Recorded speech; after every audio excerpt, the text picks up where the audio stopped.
may duwa kita ka drop-off areas lang nga na-identified. Amo ni ang sa West Bridge, no, or the entrance going sa Prime State, and then ang sa Luna Street. Ang ina nga area, yes, may moderate to heavy ang matabo na dira, pero ang aton nga organizer, we are requesting them nga ipalo naton ang time. Ang oras abi is of very critical ini, lalo na ang drop-off sa aga, nga dapat hindi na sila maglapaw 6 AM, no, sa aga, kay para nga maka-accommodate na, gamay na lang alakat-lakat, magsulod na tanan sa sports. So with this expected number of 30,000 crowds, more than 30,000 as amo nang ilang naging declare.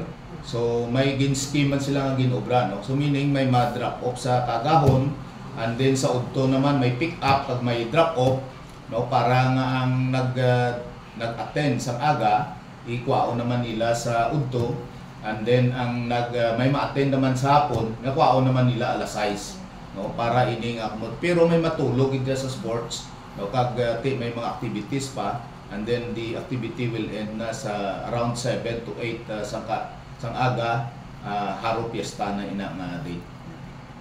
So during sa gabi, sir, di magitama ang traffic talaga kay gabi naman na yun. Ang activity nila rama lang sa sulod, para naman may mga food kiosk man sila sa sulod, no?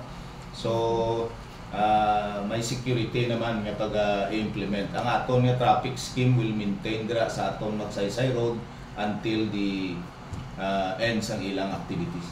Ang parking area sa ilang service? Ang parking area, no, mati tawag naton ining off-site parking areas. So amo nang Garden of Love, no? So nag-request kita sa ila nga mag-carpooling, mag-designate sila sang mga jeep or mga van nga ang dito naga-park, i-carpool na lang pasulod, i-drop nila diri sa may West Bridge, no, or sa Prime State, gamay na lang alakat-lakat. Ang tanan naman nga gin-drop kag i-pick up dira sa Luna Street, no, may mga designated makita nga off-site parking, amo ni ang Libertad Lapus, no, and ang iban sini mabalik man sa mga terminal, ang iban sini they will use ang aton nga Coastal Road, no, sa parking.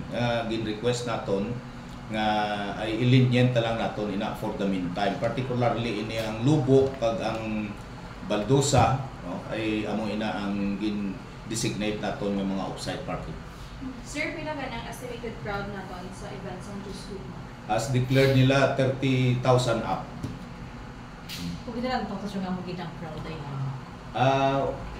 well, you know, this is solid organization ini ang Tusugma, and they will be conducting healing activities sa sulod. So I think may possibility nga it will reach ilang aging declared nga 30,000. All over Panay na, sir? All over Panay, to include Negros and Guimaras. Video, 30,000. Thank you, sir. Thank you, sir.